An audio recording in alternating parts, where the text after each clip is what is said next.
శాశ్వతమైన ప్రేమ నేటి వరకు మనందరినీ కూడా సజీవులుగా కాపాడుతుంది. సజీవులుగా మనం దేవుడిని స్తుతించి ఆరాధించడానికి ఆయన యొక్క సన్నిధిలో ఈ దినాన దేవుడి మంచి సమయాన్ని మనకు అనుగ్రహించినందుకు చేతులెత్తి దేవుడిని మనం స్తుతులు చెల్లిద్దాం. దేవునికి మహిమ కలుగును గాక. హల్లెలూయా. నిజంగా దేవుడు ఎవరిని కూడా ఆయన మర్చిపోయేవాడు కాదు. దేవుని వాక్యం సెలవిస్తా ఉంది, చూడుము నా అరచేతుల మీద నేను నిన్ను చెప్పుకొని ఉన్నాను. దేవుడు నిన్ను నీ కుటుంబాన్ని తన అరచేతుల మీద చెప్పుకున్నాడు. కాబట్టి నువ్వు భయపడవలసినటువంటి పని ఏమీ కూడా లేదు. నువ్వు నమ్ముకున్నటువంటి దేవుడు గొప్పవాడు, ఆయన బలవంతుడు. నీలో ఉన్నవాడు లోకములో ఉన్నవాడి కంటే గొప్పవాడు. నమ్మారా ఈ మాట? నమ్మారా? తలలో పండి ఓపం హల్లెలూయా. మీలో ఉన్నవాడు, మీ అంతరంగంలో ఉన్నటువంటి దేవుడు, నీవు నమ్మినటువంటి దేవుని వాక్యము లోకంలో ఉన్న వాటి అన్నిటికంటే కూడా చాలా గొప్పది. కాబట్టి దేవుడు ఎప్పుడు కూడా తన ప్రజలను విడిచిపెట్టేవాడు కాదు, తన ప్రజలను మర్చిపోయేవాడు కాదు. హల్లెలూయా. 5 నిమిషాలు దేవుని వాక్యం కొరకై మనం పరిశుద్ధ గ్రంథంలో నుండి యెషయా గ్రంథము 26వ అధ్యాయము, యెషయా గ్రంథము 26వ అధ్యాయము 3వ వచనాన్ని నేను చదువుతున్నాను. 3వ వచనాన్ని నేను చదువుతున్నాను, దయచేసి అందరూ ఆలోచించండి. యెషయా గ్రంథము 26వ అధ్యాయము 3వ వచనం. ఎవని మనస్సు నీ మీద ఆనుకున్నో వానిని నీవు పూర్ణ శాంతి గలవానిగా కాపాడుదువు. ఏలైనగా అతడు నీ యందు విశ్వాసం ఉంచి ఉన్నాడు. ఎవరి మనస్సు నీ మీద ఆనుకుంటుందో. నిజంగా ఈ మాట ఎంత లోతైనటువంటి మాట. ఎవరి మనసు అయితే దేవుని మీద ఆనుకుంటుందో, ఈ విధంగా మనం చెప్పుకుంటాం. ఏ కుటుంబం అయితే దేవుని మీద ఆధారపడి ఉంటారో, ఏ యవనస్తులు లేక ఏ యవన స్త్రీ అయితే వారి హృదయాల్లో యేసుక్రీస్తుని ప్రతిష్ఠ చేసుకొని ఉంటారో, వాని విషయంలో దేవుడు చేసే కార్యం ఏంటో తెలుసా? పూర్ణ శాంతి గలవానిగా కాపాడుతాడు. ఈ దినాన పిల్లరా, దేవుడు మనకు అనేకమైనవి ఇచ్చాడు. మంచి గృహాలు ఇచ్చాడు, కావలసినవన్నీ ఆ ధనాన్ని ఇచ్చాడు, కావలసినవన్నీ వస్తు సామాగ్రి ప్రభు కృపను బట్టి కొనుక్కున్నాం. ఈ దినాన చాలా సౌఖ్యంగా మనం బ్రతుకుతూ ఉన్నాం. కానీ మానవుడికి దొరకనిది ఏందయ్యా అంటే శాంతి, సమాధానం దొరకట్లేదు కదా. కొంతమంది కొన్ని రకాలైనటువంటి ఆ సమస్యలు, అక్కర్లతో బాధపడుతూ ఉన్నారు. లోకంలో అన్నీ ఉన్నాయి, కానీ శాంతి సమాధానం ఎక్కడ దొరకట్లా. ఒకవేళ ఇవి కనుక మార్కెట్లో కనుక దొరికితే మానవుడు వాటిని కూడా కొనుక్కుంటాడు.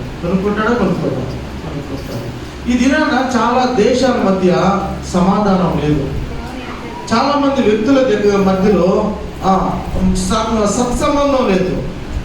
చాలా కుటుంబాల్లో శాంతి లేదు. కొంతమంది బిడ్డలను చూసి భయపడుతూ బ్రతుకుతూ ఉన్నారు. ఏంటయ్యా అంటే మాకు నెమ్మది లేదండి, సమాధానం లేదు, సంతోషం లేదు. ఇక్కడ వాక్యము మనతో మాట్లాడుతూ ఉంది. పెద్ద ప్రవక్తల్లో ఒక ప్రవక్త అయినటువంటి యెషయా ప్రవక్త ఇక్కడ చెబుతున్నటువంటి మాట, దైవాత్మ ప్రేరేపణ చేత నింపబడి ఎవని మనసు అయితే దేవుని మీద ఆనుకుంటుందో, ఏ మనసు అయితే దేవుని వైపు చూస్తుందో, ఏ మనసు అయితే దేవుణ్ణి ఆశ్రయిస్తుందో, అటువంటి వ్యక్తులను దేవుడు పూర్ణమైనటువంటి సమాధానాన్ని, సంతోషాన్ని అనుగ్రహించేవాడిగా ఉన్నాడు. నమ్మిన దేవుని స్తోత్రాలు చెల్లించండి. హల్లెలూయా. కాబట్టి దీని తాత్పర్యం ఏంటంటే, ఈ రోజు నుండి కూడా మనందరం దేవుని మీద మనము ఆధారపడదాం. హల్లెలూయా, హల్లెలూయా. నేను రిఫరెన్స్ చెప్పకుండా ఇద్దరు వ్యక్తులని ఉదాహరణగా మీకు చెప్తాను. ఇద్దరు వ్యక్తులు పాత నిబంధన గ్రంథంలో కనిపిస్తున్నారు. ఒక వ్యక్తి పేరు రాజు అయినటువంటి సౌలు. ఇశ్రాయేలులకు మొట్టమొదటి రాజు. దీన స్థితిలో నుండి దేవుడు సౌలును జ్ఞాపకం చేసుకున్నాడు. అతను ఆ దరిద్రాన్ని బట్టి, తనకున్నటువంటి అపవిత్రతను దేవుడు పోగొట్టి దేవుడు అతన్ని ఇశ్రాయేలు మీదుగా రాజుగా పట్టాభిషేకం చేస్తే రాజు అయినటువంటి కొంతకాలానికి తన మనస్సును తను చెడగొట్టుకున్నాడు. ఎలా చెడగొట్టుకున్నాడయ్యా అంటే తన అల్లుడైనటువంటి దావీదు మీద ఓ కక్ష కట్టిన వాడిగా ఉన్నాడు. దావీదు మీద దినదినం పగ పెంచుకుంటూ ఉన్నాడు. దావీదు వర్ధిల్లటం సహించుకోలేకపోయాడు. పిల్లనిచ్చినటువంటి మామైన సౌలు పైకి బాగానే మాట్లాడుతున్నాడు, నాయనా దావీదా యెహోవా నిన్ను ఆశీర్వదించును గాక అని చెబుతున్నాడు. కానీ హృదయంలో మాత్రం భయంకరమైనటువంటి క్రోధము కక్షను పెట్టుకొని ఆ సౌలు జీవిస్తూ ఉన్నాడు. ఏం జరిగిందో తెలుసా ముగింపు ప్రియులరా? సౌలు మనసంతా కక్షతో, కోపంతో, ద్వేషంతో నేనే శుభ్రంగా ఉండాలి, వాళ్ళు నాశనం అయిపోవాలి, నేనే ఈ విధంగా మంచి స్థితిలో ఉండాలి అని ఎప్పుడు కూడా ఇలాంటి ఆలోచనలు కలిగినటువంటి మనస్తత్వం కలిగినటువంటి సౌలు గురించి వాక్యం ఏమో చెబుతుందో తెలుసా?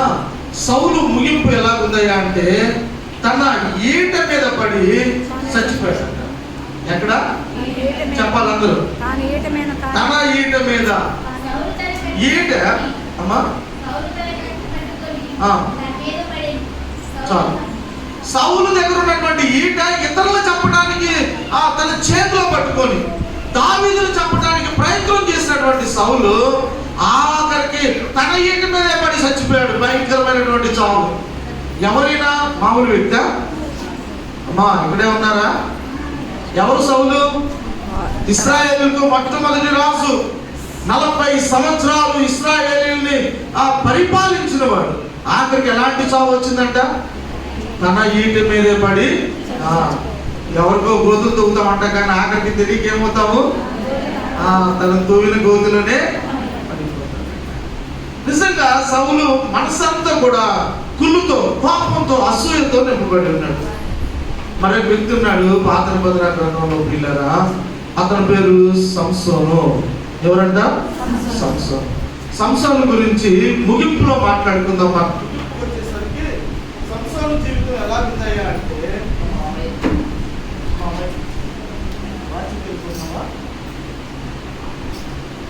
పిల్లరా, సంసోను యొక్క జీవితం ముగింపు ఎలా ఉందయ్యా అంటే దాగోను దేవతా గుడిలో బోడుగుండు చేయబడిన వాడై 2 నేత్రాలు కోల్పోయిన వాడై దాగోను అనబడినటువంటి ఒక ఫిలిస్తీన్లకు ఒక దేవత ఉంది.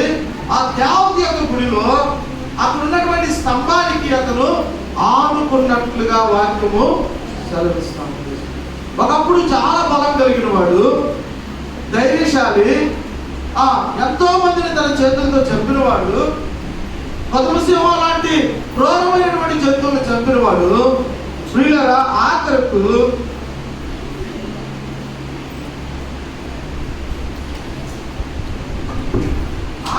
ఏమయ్యాడయ్యా సంసోను అంటే దేని మీద ఆనుకున్నాడంట? దేవతా స్తంభానికి ఆధారంగా ఉన్నటువంటి దాని మీద ఆనుకున్నాడు. ఇప్పుడు సంసోను మనసు ప్రియులరా ఎక్కడుందయ్యా అంటే కళ్ళు కనిపించట్లేదు, ఏం జరుగుతుందో తెలియట్లేదు. ఆఖరికి అతను ఆ యొక్క గోడకు లేక నిలువుగా ఉన్నటువంటి ఆ యొక్క స్తంభానికి తను ఆనుకున్నాడు. వాక్యం సెలవిస్తూ ఉంది, ఎవరి మనసు దేవుని మీద ఆనుకుంటుందో. అమ్మ మీ మనసులు ఎక్కడే ఉన్నాయా? మన మనుషులు ఎక్కడే ఉండొచ్చు, కానీ మనసులు ఎక్కడున్నాయో? చాలా మంది మనసులు ఎక్కడున్నాయో. ఒకవేళ నీ మనసు కానీ ఇక్కడ లేకపోతే, నువ్వు మందిరంలో కూర్చున్న ఉపయోగము. మీరు ఆ మాట అంటున్నాడు. దేవుని స్తోత్రాలు చెప్పండి. ఎందుకు కొంతమంది మాట్లాడలేదు? నేను ఆ మాట అంటున్నాడు, దేవుని స్తోత్రాలు చెప్పండి. నిజమే కదా మాట? ఒకవేళ నీ మనసు ఇక్కడ లేకపోతే, దేవుని వాక్యం మీద లేకపోతే ఇక్కడ కూర్చున్న ఉపయోగము. కాబట్టి దేవుని మీద ఆనుకోవాలి. కష్టకాలంలో అయినా, సంతోషకరమైనటువంటి సమయంలో అయినా విశ్వాసులు దేవుని మీద ఆధారపడి మనం బ్రతుకుతూ ఉండాలి. సామెతల గ్రంథంలోకి వెళ్దాం. 16వ అధ్యాయం చూడండి. సామెతల గ్రంథము 16వ అధ్యాయము 32వ వచనం. పరాక్రమశాలి కంటే దీర్ఘశాంతము గలవాడు శ్రేష్ఠుడు. పట్టణమును పట్టుకొని వాడి కంటే మనస్సుని స్వాధీనపరచుకున్నవాడు ధన్యుడు. హల్లెలూయా. వాక్యం సెలవిస్తా ఉంది, పరాక్రమశాలి కంటే దీర్ఘశాంతం గలవాడు ధన్యుడు.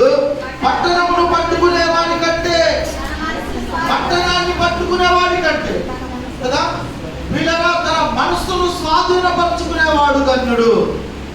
ఈ ఉదయకాల సమయంలో దేవుని వాక్యాన్ని వింటున్న మన జీవితాల్లో నీ మనసు నీ ఆధీనంలోనే ఉందా? నీ మనసు నీ స్వాధీనంలోనే ఉందా? బలవంతుడి కంటే, చదువుకున్న వాడి కంటే, ఒక గొప్ప శూరుడి కంటే, పట్టణాన్ని పట్టుకొని స్వాధీనం చేసుకున్న వాడి కంటే ఎవరు గొప్పవారంట?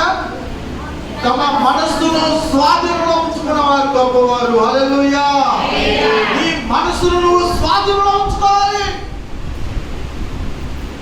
ఇది లోకంలో మనం జ్ఞాపకం చేస్తున్నప్పుడు, లోకంలో పరిస్థితులు మనం చూస్తున్నప్పుడు ఒకప్పుడు మంచి ఆ జ్ఞానం కలిగిన వాడు ఇది జ్ఞానం లేని బుద్ధిహీనులుగా మార్చబడుతున్నారు.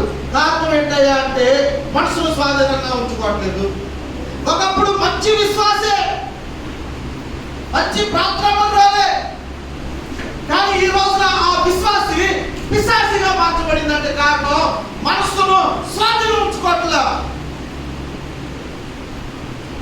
కాబట్టి మధ్యాహ్న సమయంలో సామెతల గ్రంథకర్త అయినటువంటి సొలొమోను గారు చెబుతా ఉన్నాడు, పరాక్రమశాలి కంటే, పట్టణాన్ని పట్టుకునే వాడి కంటే ఎవరైతే మనస్సుని స్వాధీనపరుచుకుంటారో,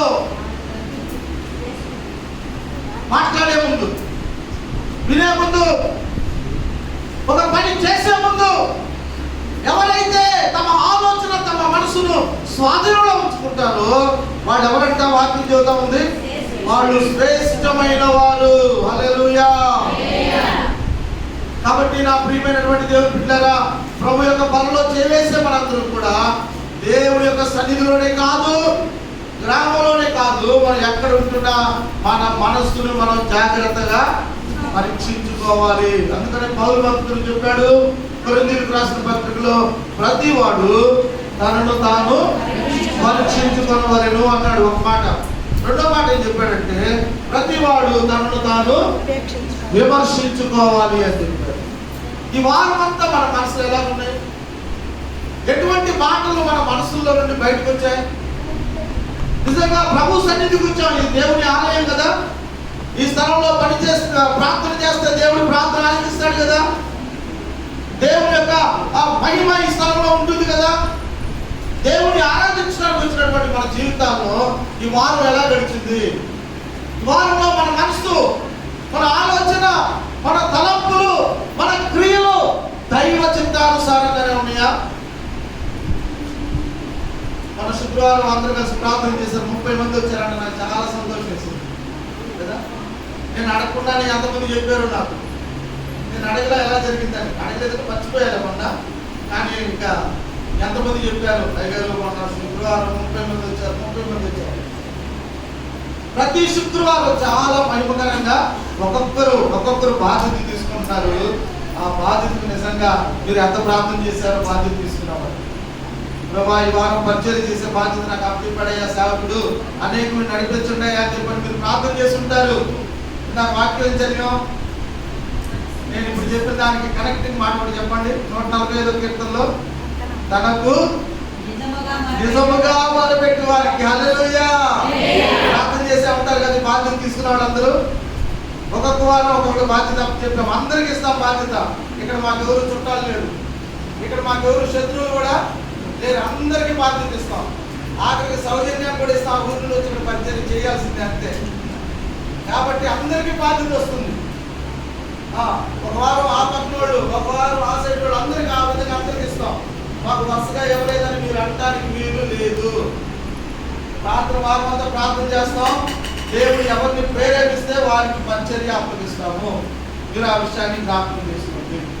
కాబట్టి ప్రియులారా, మీరు ఎంతగా ప్రార్థన చేసుకుంటారో ఆ ప్రార్థన ఫలం దేవుడు కార్యాలు జరిగిస్తూ ఉంటాడు.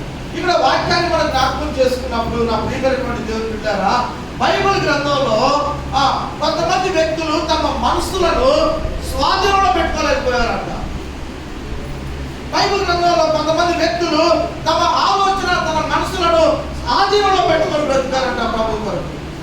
ఈ మధ్యాహ్నం క్లుప్తంగా కొన్ని విషయాలు మనం చదువుకొని దేవుని వాక్యాన్ని మనం ముగించుకుందాం. సామెతల గ్రంథము 28వ అధ్యాయం కూడా చదువుతాం. దయచేసి చూడండి. 28వ అధ్యాయంలో ఒక మాట రాయబడింది. 16వ వచనం.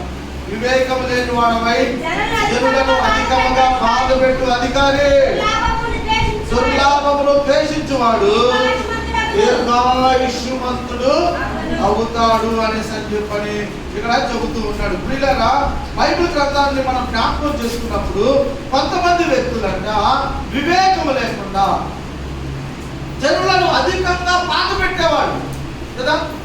ఇది ఇలాంటి వాటిదే రాజ్యంగా కనబడతా ఉంది. ప్రజలను అధికంగా బాధపడతారు కొంతమంది. వాళ్ళకి బాధపడటమే తెలుసు. కొంతమంది మాటలు ఎలా ఉన్నాయంట, కొంతమంది మాటలు ఆ బట్టలతో నరికినట్లుగా బైబిల్ గ్రంథంలో, సామెతల గ్రంథంలో చెబుతూ ఉన్నాడు. కత్తి పోటు లాంటి మాటలు, ఎలాంటి మాటలు ఉన్నాయంట. ఈ మాట అంటే మరి ఆమె బాధపడితేమో, మరి ఆయన బాధపడతాడేమో అనే ఆలోచన లేకుండా మనస్సులో నుండి కొన్ని మనసులో నుండి కాకుండా ఆటోమేటిక్ గా అవి బయటకు వస్తా ఉంటాయి. దాని ఫలితం ఏమవుతుంది అంటే కుటుంబాల మధ్య, స్నేహాల మధ్య, బంధువుల మధ్య మనస్పర్ధలు వస్తూ ఉంటాయి. కాబట్టి విశ్వాసులారా, ఈ మధ్యాహ్న కాల సమయంలో దేవుని బిడ్డలమైనటువంటి మనము ఆలోచించడానికి, లేక మాట్లాడటానికి, క్రియ చేయడానికి మనం చాలా జాగ్రత్తగా మనము ప్రార్థనాపూర్వకంగా మనం ముందుకు వెళ్ళాలి. బైబిల్ గ్రంథంలోకి వెళ్దాం. దానియేలు గ్రంథం 5వ అధ్యాయాన్ని చూడండి దయచేసి. దానియేలు గ్రంథం 5వ అధ్యాయము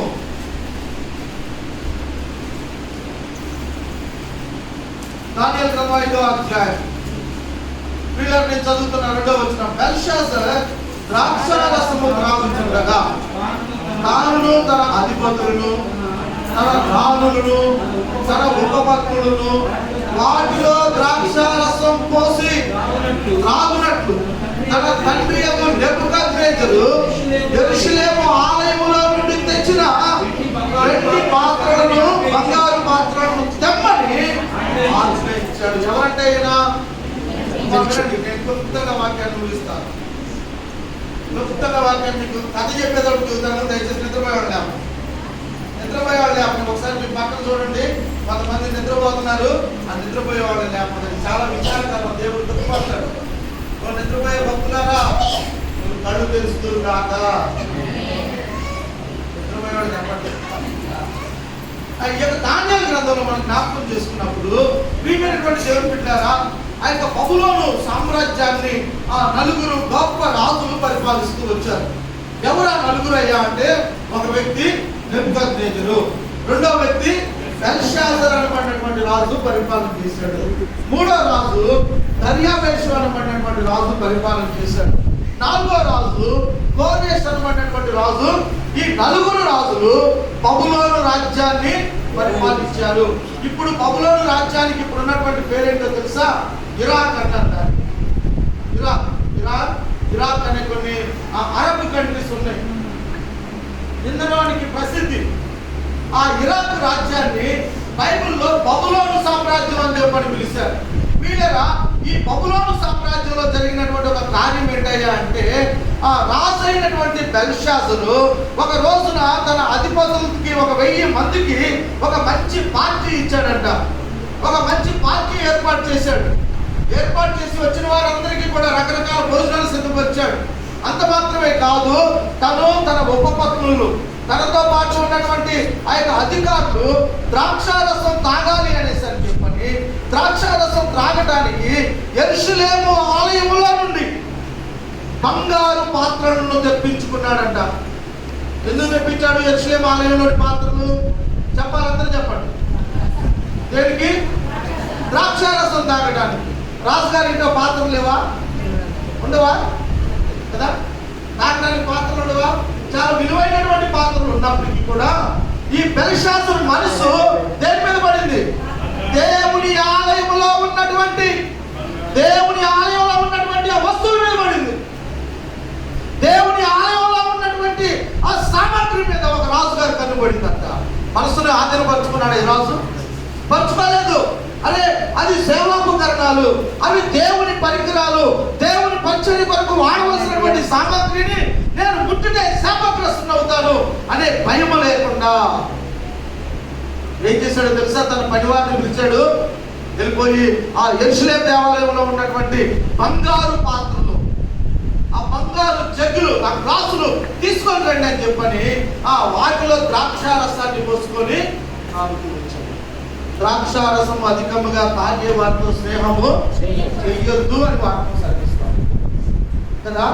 రాజుగారు ద్రాక్షారసం తాగితే తాగాడు, కానీ దేవుని ఆలయములో దేవుని పని కొరకు ప్రతిష్ఠ చేయబడినటువంటి సామాగ్రిలు ఉన్నాయి కొన్ని. వీళ్ళగా ఒకవేళ నువ్వు ఫ్యాన్ ఇచ్చి ఉండొచ్చు దేవునికి, ఒకవేళ నువ్వు ఒక చాపు కొని దేవునికి ఇచ్చి ఉండొచ్చు, ఒక చిన్న కంజరు కొని నువ్వు ఇచ్చి ఉండొచ్చు, మంచిదే, దేవుడు నీకు నూరంతలుగా దయచేస్తాడు. ఒక కుర్చీ కొని ఇచ్చుండొచ్చు, మంచిదే. కానీ ఒకసారి నువ్వు దేవుడికి ఇచ్చిన తర్వాత అది నీది కానే కాదు. నమ్మిన దేవుని స్తోత్రాలు చెప్పండి.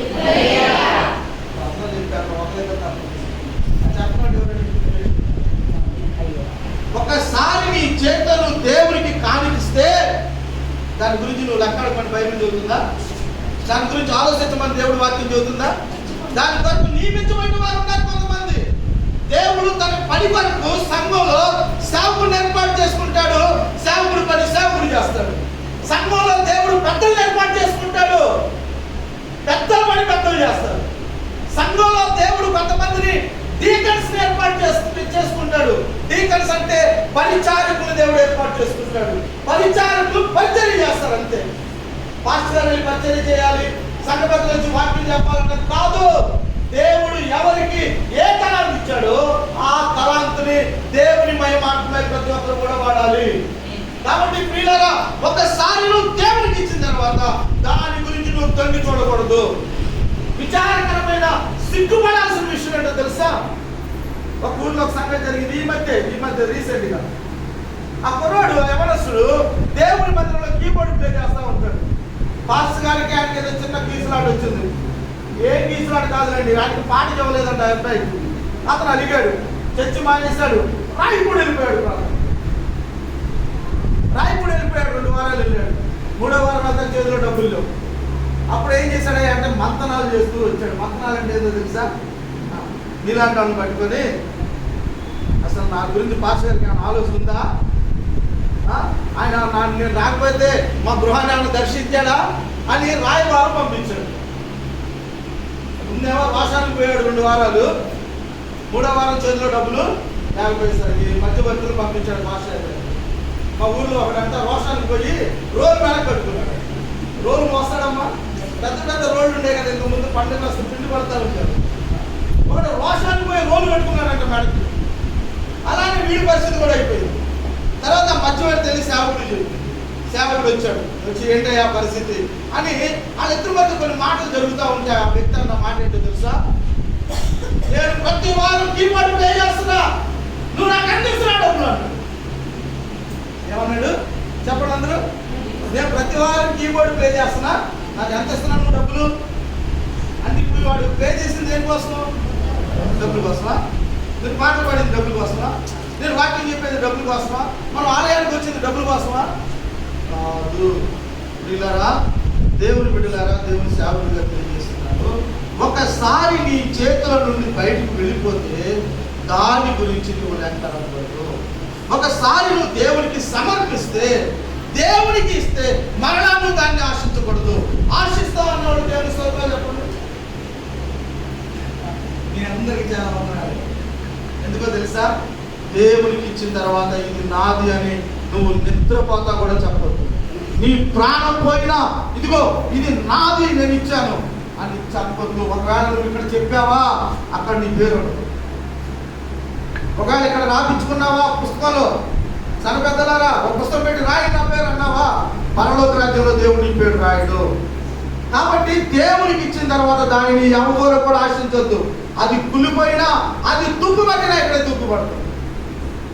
కాబట్టి మీరు ఇచ్చే కానుకలు కానీ, మీరు ఇచ్చే ధాన్యం కానీ కుళ్ళిపోయినా అది ప్రభు చూసుకుంటాడు. ఇచ్చిన తర్వాత మనం దాని మీద పెత్తనము చేయకూడదు. ఇది బైబిల్ చెబుతుంది. నువ్వు నమ్మితే దీవించబడతావు, నమ్మకపోతే దీవిస్తావు. బెల్షాజర్ ఏం చేశాడు చెప్పండి, తెలుసమ్మని చెప్పారు. బెల్షాజర్ ద్రాక్షారసం తాకూడదని దేవుని వాక్యం చెబుతా ఉంది. రాజు అనేవాడు, పరిపాలన చేసేవాడు, మత్తుకు బానిస కాకూడదని చెప్పని దేవుని వాక్యం చెబుతా ఉంటే, మత్తుకు బానిస అయినటువంటి రాజు యెరూషలేము మందిరంలో దేవుని సేవలో వాడాలని, పల్లారంలో వాడాల పాత్రలు, దేవుని ఉపకరణాలవి దేవుని ఆలయంలో ప్రతిష్ఠ చేయబడ్డాయి. వాటిని తీసుకొని ద్రాక్షారసం తాగటం బుద్ధిహీనతే కదా. తన మనస్సును ఆధీనంలో పెట్టుకోలేకపోయాడు. ఏం జరిగిందండి? ఆ గడియలోనే, ఎందుకంటే అప్పటికప్పుడే చేసిన పాపం ఎక్కడ పోతుంది? చూస్తున్నటువంటి దేవుడు మౌనంగా ఉంటాడా? కొన్నిసార్లు దేవుడు వెంటనే రియాక్ట్ అవుతాడు. గుర్తుపెట్టుకో, చేసిన పాపానికి వెంటనే శిక్ష, మాట్లాడే మాటకు వెంటనే శిక్షిస్తాడు దేవుడు. గుర్తుపెట్టుకో, ఒకప్పుడు పూర్వ దినాల్లో దేవుడు చూసి చూడనట్లున్నాడు, కానీ ఇప్పుడు శిక్ష వెంటనే వస్తుంది. వెంటనే దేవుడు ఏం చేశాడంట? వీళ్ళరా ఆ తర్వాత వచ్చిన చూస్తే మానవ హస్తపు వేళ్ళు వాటిలో ఒక వాక్యాన్ని రాశాయి.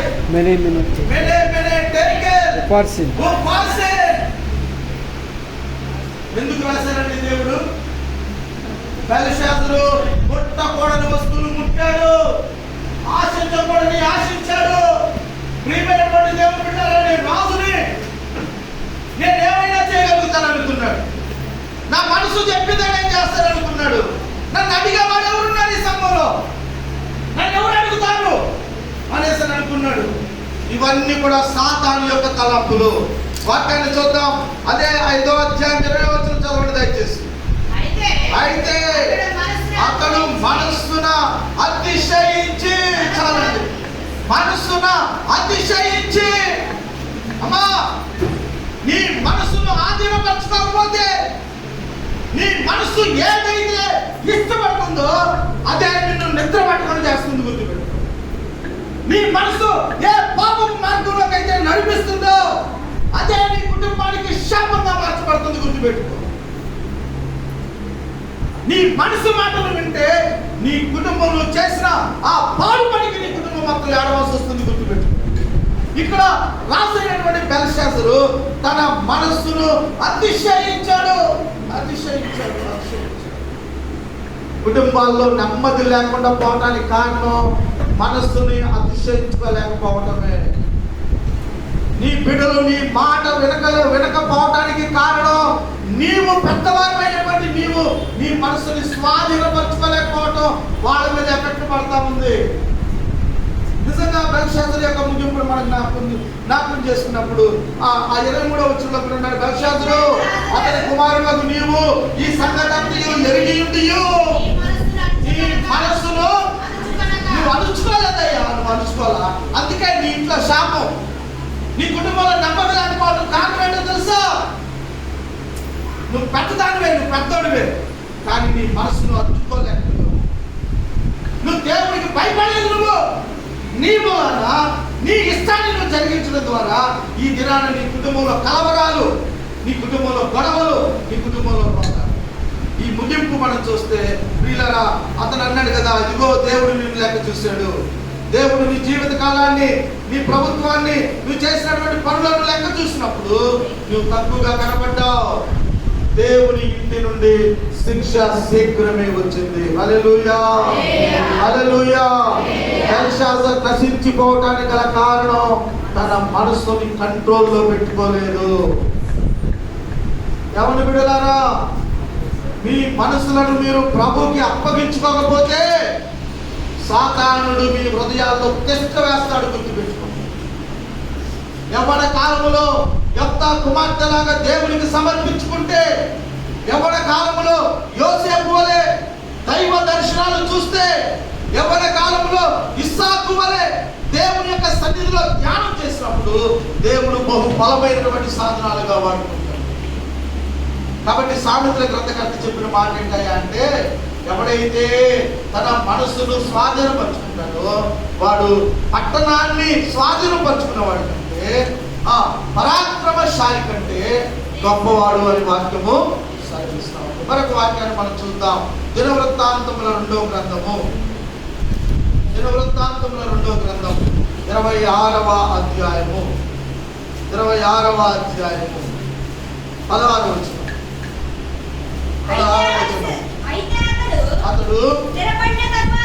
అతడు అంటే ఎవరయ్యా అంటే హిజ్కియా అనబడినటువంటి ఒక రాజు. స్థిరపడిన తర్వాత తన మనస్సున గర్వించి చెడిపోయాడు. ఎవరంటే ఈయన మనస్సున గర్వించాడు. ఎందుకు గర్వం వచ్చిందయ్యా? దేవుడు తగ్గించుకోమని చెబుతున్నాడు కదా.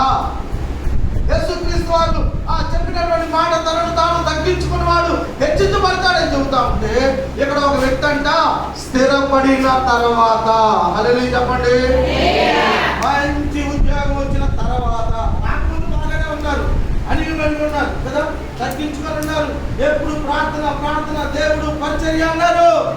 ఒక మంచి ఉద్యోగం వచ్చిన తర్వాత, అప్పులన్నీ తీరిపోయిన తర్వాత, అప్పుడు ఉన్నప్పుడు ఎలా ఉన్నాం? రోజు ప్రార్థన అని చెబుతూనే ఉన్నాం. అన్ని తీరిపోయిన తర్వాత, ఇక పర్వాలేదులే అని అనుకున్న తర్వాత, సమస్తం దేవుడు నీకు ఇచ్చిన తర్వాత, ఇక్కడ వాక్యం చెబుతా ఉంది, అతడు స్థిరపడిన తర్వాత ఏమొచ్చిందంట? భక్తి వచ్చిందా? గర్వం, మనస్సుల గర్వము చెడిపోయాడు. స్థిరపడిన తర్వాత పిల్లరా, ఒక వ్యక్తి యొక్క జీవితంలో దేవుడు నిన్ను ఉన్నతంగా దీవించిన తర్వాత, అన్ని విషయాల్లో వర్ధిల్లిన తర్వాత, నీ జీవితంలో ఎప్పుడు కూడా మనస్సున గర్వము రాకూడదు. దానియేలు గ్రంథంలో మనస్సున గర్వము వచ్చినటువంటి ఒక రాజు గారిని దేవుడు గడ్డి మేయించాడు. పశువులు గడ్డి మేస్తున్నాయి బయట. రాజు అయినోడు, ఒక వెలిగినోడు, ఉన్నతంగా వర్ధిల్లిన వాడు, బబులోను సామ్రాజ్యాన్ని కడగడలాడించినటువంటి గొప్ప నియంత పశువులాగా తన జోగులు ఒక పశువులకు వచ్చినట్టుగా గోగులు వచ్చాయి. తన చుట్టూ బాగా పొడవైపోయి పశువు రూపంలాగా మార్చబడ్డాడు. కారణం ఏంటయ్యా అంటే మనస్సున. మధ్యాహ్నం వాక్యం ఇస్తున్నటువంటి మన మనసులు ఎక్కడ ఉన్నాయి? మన మనసులు ఎలా ఉన్నాయి? ఇందుకు యేసయ్య మనసు ఎలాంటిది చెప్పండి? ఫిలిప్పీలకు రాసిన పత్రికలో పౌలు గారు చాలా చక్కగా చెప్పాడు. చదువుదామా? ఫిలిప్పీలకు రాసిన పత్రిక, అపోస్తలుడైన పౌలు ఫిలిప్పీ సంఘానికి రాసిన పత్రిక 2వ అధ్యాయము 5వ వచనం. క్రీస్తు యేసునకు కలిగిన ఈ మనసు. మనం ఏ మనసు కలిగి ఉండాలంటే చెప్పండి అందరూ చెప్పాలి. క్రీస్తు యేసునకు కలిగిన ఈ మనస్సు మీరును కలిగి ఉన్నారు. దేవుని బిడ్డలు కలిగి ఉండాల్సింది యేసయ్య మనసు. హల్లెలూయా. యేసయ్య మనసు ఎలాంటిది? తర్వాత వచ్చిన ఆయన దేవుని స్వరూపము కలిగిన వాడై ఉండి దేవునితో సమానముగా ఉండుట విడిచిపెట్టకూడని భాగ్యమని ఎంచుకోలేదు, కానీ మనుషులు పోలికగా పుట్టి దాసుని స్వరూపము ధరించుకొని తన్ను తానే రిక్తునిగా చేసుకున్నాడు. అంతగా అంటే సిలువ మరణము పొందునంతగా విధేయత చూపిన వాడై తన్ను తాను తగ్గించుకున్నాడు. హల్లెలూయా, హల్లెలూయా.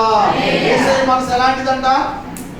అక్కడ వాక్యం చెప్పాడు, ఆయన దేవుని స్వరూపం కలిగిన వాడై ఉంది, దేవునితో సమానంగా ఉండాలి. వాస్తవంగా అయితే ఆ గొప్ప భాగ్యాన్ని విడిచిపెట్టి ఆయన మనుషుల పోలికగా ఉంటాడు. దాసుని స్వరూపము ధరించుకుంది. ఎవరు ధరించుకుంది? మన దాసులుగా మార్చబడ్డావా? యేసయ్య దేవుడై ఉండి దాసులుగా మార్చబడ్డాడు. దాసులుగా మార్చబడి యోహాను సువార్తలో ఏం చేశాడు? ఆయన ఎంత పరిచర్య చేశాడండి? శిష్యుల కాళ్ళను ఎంత గొప్ప తగ్గింపండి ప్రభుత్వం. నిజంగా యేసయ్య నీ మనసు ఎలాంటిదయ్యా అంటే ఆయన శిష్యులు పాదాలు పట్టుకున్నాడు, వాళ్ళ కాళ్ళు కడిగాడు. పేతురు అన్నాడు, అయ్యా క్షమించు, నువ్వు నా కాళ్ళు కడగకూడదు, నువ్వు దేవుడివి, నువ్వు యజమానుడివి, నేను దాసున్నయ్యా, నువ్వు నా బోధకుడు, నా గురువు అయ్యా, నేను శిష్యుడయ్యా అని చెప్తే, లేదు పేతురు, లేదు, నేను ఈ విధంగా చేయాలని చెప్పండి. శిష్యుల పాదాలు యేసుక్రీస్తు వారు ఎంతగా తగ్గించుకున్నాడు. అంత మాత్రమే కాదు వీళ్ళని అక్కడ అన్నాడు, సిలువ మరణము పొందినంతగా. ఎంతగా తగ్గించుకున్నాడు? సిలువలో తన ప్రాణాన్ని పెట్టి. నిజంగా యేసయ్య మనసు ఎలాంటిదయ్యా అంటే, నీ కోసం చచ్చిపోవడానికి, నీ కోసం తన ప్రాణం పెట్టడానికి, నీ కోసం సిలువలో శ్రమలు అనుభవించడానికి, నీ కోసం మొహం మీద ఉమ్మి వేసుకోవడానికి యేసయ్య తగ్గించుకున్నాడు. మధ్యాహ్న కాల సమయంలో వాక్యాన్ని ముగిస్తున్నాను ప్రియులారా. ఎవరైతే తగ్గించుకుంటారో వారు మాత్రమే హెచ్చించుకుంటారు. ప్రభు వారిని హెచ్చిస్తాడు, వారి కుటుంబాలను హెచ్చిస్తాడు. ఎవరైతే తమ మనసులను అణుచుకుంటారో, స్వాధీనపరుచుకుంటారో, ప్రభువుకు అప్పగించుకుంటారో వారిని దేవుడు దృష్టిస్తాడు. వాక్యం సెలవిస్తా ఉంది, ఎవరి మనసు అయితే దేవుని మీద ఆనుకుంటుందో దేవుడు వారిని పూర్ణ శాంతి సమాధానాన్ని దయచేస్తాడు. హల్లెలూయా. మధ్యాహ్న కాల సమయంలో కష్టాల కొలిమిలో ఉన్నావా? నెమ్మది లేనటువంటి పరిస్థితుల్లో ఉన్నావా? ఎన్నో సంవత్సరాల నుండి వైద్యం తీసుకుంటూ, మందులు వేసుకుంటూ కూడా రోగం తగ్గనటువంటి పరిస్థితుల్లో ఉన్నావా? ఈ మధ్యాహ్న కాల సమయంలో నీ మనసు దేవుని వైపు తిరుగును గాక. ఒక స్త్రీ 12 సంవత్సరాల నుండి రక్తస్రావంతో బాధపడుతూ ఉంది. ఎన్ని హాస్పిటల్ తిరిగినా తగ్గలేదు. ఆఖరికి ఆమె మనసు యేసయ్య వైపు తిరిగింది. హల్లెలూయా. యేసయ్య వస్త్రపు చెంగు ముట్టుకోవడానికి కారణమైంది ఆ మనసు. యేసయ్య పాదాల దగ్గర రావడానికి సిద్ధపడింది ఆ మనసు. వెంటనే స్వస్థత పొందింది. ప్రభు వైపు చూసింది, స్వస్థత పొందింది. నా ప్రియులారా, ఈ మధ్యాహ్న కాల సమయంలో ఒకవేళ నీ మనసు కూడా బెల్షాజర్ మనసులాగా, నేను ఏమైనా చేస్తాను, నాకు ఎదురు లేదని ఒకవేళ నువ్వు అనుకుంటే, ఒకవేళ నువ్వు మనసు చెప్పింది కనుక నువ్వు చేస్తే, నీ జీవితంలో బెల్షాజర్ వలె ఇబ్బంది పడాల్సి వచ్చింది. దేవుడు బెల్షాజర్ యొక్క జీవితాన్ని ముగించాడు. మనస్సుని అణుచుకోలేక గర్వించినటువంటి రాజు నెబుకద్నెజర్ పశువులాగా గడ్డి తిన్నాడు. ఈ మధ్యాహ్న కాల సమయంలో మన కుటుంబాలు ఆ విధంగా ఉండకూడదని యేసుక్రీస్తు వారు మనకు బదులుగా ఆయన సిలువలో యజ్ఞమైపోయాడు, సిలువలో చనిపోయాడు, తన ప్రాణాన్ని పెట్టాడు. కాబట్టి మధ్యాహ్న కాల సమయంలో నీవు నేను కూడా హెచ్చించబడాలి అంటే, నీ కుటుంబాలు కూడా నీ పక్కన ఉన్న వారి కుటుంబాలాగా దీవించబడాలి అంటే నీవు అన్ని విషయాల్లో తగ్గించుకో. క్రీస్తు యేసు కలిగినటువంటి మనసు ఎలాంటి మనసు? తగ్గించుకునే మనసు, పరిచర్య చేసే మనసు, లోబడే మనసు, గౌరవించే మనసు, ఆఖరికి యేసయ్య మనసు, ప్రాణం పెట్టే మనసు. ఇటువంటి మనసు నువ్వు కలిగి ఉన్నప్పుడు నీవు 1,00,000 మందిలో ఉన్న యేసయ్య నిన్ను ప్రత్యేకంగా నిన్ను దర్శించి నిన్ను దీవిస్తాడు. ఆశీర్వాదకరమైనటువంటి దినాలు, ఆశీర్వాదకరమైనటువంటి ఆ యొక్క శ్రేష్టమైనటువంటి ప్రతి ఈవిని దేవుడు నీకు అనుగ్రహిస్తాడు. కాబట్టి అటువంటి మనసు కలిగి మనం ప్రభులో మనం ఎదుగుదాం. దేవుడి వాక్య భాగాన్ని దీవించును గాక. మోకరించండి, ప్రార్థన చేసుకుందాం. మోకరించండి, చెప్పండి వాక్యాన్ని ప్రార్థన చేసుకుందాం. పరాక్రమశాలి